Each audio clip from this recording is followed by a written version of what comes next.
Hi. അപ്പോൾ ഇന്ന് രാവിലെ നമ്മുടെ കുണിക്കും ദോശയും ചിക്കൻ കറി വേണം കേട്ടോ സ്കൂളിലേക്ക്. അപ്പോൾ ഇവർക്ക് മിക്ക ദിവസം ഇത് തന്നെയാണ്, ചിക്കൻ കറി തന്നെ വേണം ദോശയ്ക്ക്. അപ്പോൾ ഞാൻ ഇത് ഇന്നൊരു വെറൈറ്റി മുളകിട്ട ചിക്കൻ കറിയാണ് കേട്ടോ. സബോള വേണ്ട, മസാലപ്പൊടികളൊന്നും വേണ്ടാത്തൊരു അടിപൊളി ചിക്കൻ കറിയുടെ റെസിപ്പിയാണ്. ഞാൻ ഇത് മുന്നേ ചെയ്തിട്ടുണ്ട് കേട്ടോ.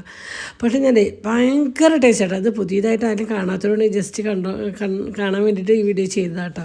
എന്തായാലും ഞാൻ ഈ ചിക്കൻ കറി ഉണ്ടാക്കി, അപ്പോൾ ഒരു റെസിപ്പി നിങ്ങൾക്ക് പറഞ്ഞു തരാമെന്ന് മാത്രമേ ഉള്ളൂ കേട്ടോ. അങ്ങനെ ചെയ്യും. നമ്മുടെ കുളിക്കലും കുളിയും കാര്യങ്ങളൊക്കെ കഴിഞ്ഞു. അവർക്കിത് യൂണിഫോമൊക്കെ ഇട്ടെടുത്ത് കുറിയൊക്കെ തൊട്ടെടുത്ത് അവർ സ്കൂളിൽ പറഞ്ഞേക്കാനുള്ള പരിപാടിയിലാണ് കേട്ടോ. അങ്ങനെ ഈ ചെക്കൻ്റെ മുടിയൊക്കെ ഈ സെറ്റാക്കിയിട്ടുണ്ട് കേട്ടോ. അപ്പോൾ അവർക്ക് സ്നാക്സിനായിട്ട് ഞാൻ ഉണ്ണിയപ്പം ഉണ്ടാക്കി വെച്ചിട്ടുണ്ട് കേട്ടോ. ഒരു 4 ദിവസം മുന്നേ ഞാൻ ഉണ്ണിയപ്പത്തിൻ്റെ മാവ് സെറ്റ് ചെയ്ത് ഫ്രിഡ്ജിൽ വെച്ചിട്ടുണ്ട്. അങ്ങനെ സ്കൂളൊക്കെ ഉണ്ടാക്കി വരുമ്പോൾ ഞാൻ കുറച്ച് മീൻ മേടിച്ചു കൊടുത്തു. മീൻ മുളകിട്ടത് വയ്ക്കാമെന്ന് വെച്ചിട്ടാ. അങ്ങനെ ഞങ്ങൾ കോട്ടയം സ്റ്റൈൽ മീൻ കറി ഉണ്ടാക്കട്ടെ. അപ്പോൾ ഞാൻ ചേട്ടൻ പറഞ്ഞു പഠിക്കണം, കോട്ടയം സ്റ്റൈൽ മീൻ കറി പഠിക്കണമെങ്കിൽ അത് പഠിച്ചുകൊണ്ട് കയ്യിൽ അങ്ങോട്ട് കൊടുത്തുട്ടാ. അങ്ങനെ ഞങ്ങൾ രണ്ടാളും കുറച്ച് വർത്താനൊക്കെ പറഞ്ഞ് കറിയൊക്കെ ഉണ്ടാക്കി ഞങ്ങൾ ഫുഡ് കഴിക്കാൻ നിന്നിട്ടോ. അപ്പം ഞാൻ ചിക്കൻ കറി, അച്ചാർ, പപ്പടാട്ടാ. അത് അന്നേട്ടൻ ഒരു വായ എടുത്തു. അന്നേട്ടൻ എടുത്തത് മീൻകറി, പപ്പടും, അച്ചാറാട്ട. അത് ഞാനും വായിച്ചു. രണ്ടും ഒരു രക്ഷയില്ലാത്ത ടേസ്റ്റ് ചെയ്തിട്ട് 2 കറികളും.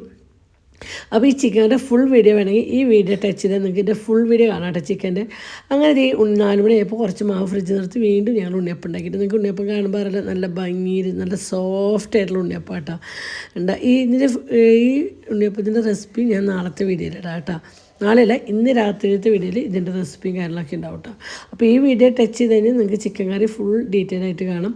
അങ്ങനെ ഉണ്ണിയപ്പത്തിൻ്റെ മാവ് നമുക്ക് ഒരു ആഴ്ചത്തോളമൊക്കെ ഡപ്പയിൽ അടച്ചിട്ട് ഇതുപോലെ യൂസ് ചെയ്യാം കേട്ടോ. ഞാൻ ഒറ്റയടിക്ക് എല്ലാം ഉണ്ടാക്കിയില്ല, കുറേശ്ശെ കഴിക്കാൻ തോന്നുമ്പോൾ 2-3 തവണ ഉണ്ടാക്കാനുള്ള മാവ് ഞാൻ ഉണ്ടാക്കി ഫ്രിഡ്ജിൽ സൂക്ഷിച്ചേക്കിട്ടോ. അപ്പോൾ ഇന്നത്തെ വീഡിയോ ഇത്രയുള്ളൂ.